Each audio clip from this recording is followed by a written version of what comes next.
ಕರ್ನಾಟಕದ ಜನತೆಗೆ ಕನ್ನಡ ರಾಜ್ಯೋತ್ಸವದ ಹಾರ್ದಿಕ ಶುಭಾಶಯಗಳು. ಕನ್ನಡ ರಾಜ್ಯೋತ್ಸವ ಕರ್ನಾಟಕದಲ್ಲಿ ಯಾಕೆ ಆಚರಿಸುತ್ತಾರೆ?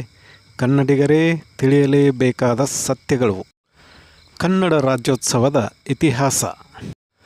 ಭಾರತದ ಸ್ವಾತಂತ್ರ್ಯದ ನಂತರ ರಾಜ್ಯಗಳನ್ನು ಭಾಷಾ ಆಧಾರದ ಮೇಲೆ ಪುನರ್ರಚಿಸುವ ನಿರ್ಧಾರ ಕೈಗೊಳ್ಳಲಾಯಿತು.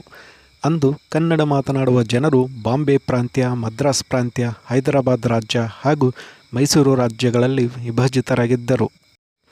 ಈ ಪ್ರದೇಶಗಳನ್ನೆಲ್ಲ ಒಂದೇ ಕನ್ನಡ ರಾಜ್ಯದ ಅಡಿಯಲ್ಲಿ ತರಬೇಕು ಎಂಬ ಜನಮಟ್ಟದ ಚಳವಳಿ ನಡೆಯಿತು. ಇದನ್ನೇ ಏಕೀಕೃತ ಕರ್ನಾಟಕ ಚಳವಳಿ ಎಂದು ಕರೆಯಲಾಯಿತು.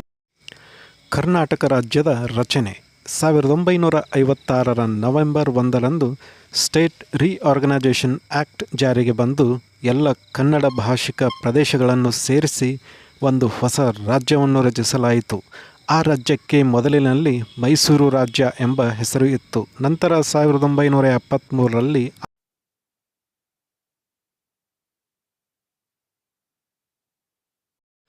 ಕನ್ನಡ ರಾಜ್ಯೋತ್ಸವವನ್ನು ಯಾಕೆ ಆಚರಿಸುತ್ತಾರೆ? ಈ ದಿನವನ್ನು ಆಚರಿಸುವುದರ ಉದ್ದೇಶಗಳು: 1. ಕನ್ನಡ ಭಾಷೆ, ಸಂಸ್ಕೃತಿ ಮತ್ತು ಪರಂಪರೆಯನ್ನು ಗೌರವಿಸುವುದು.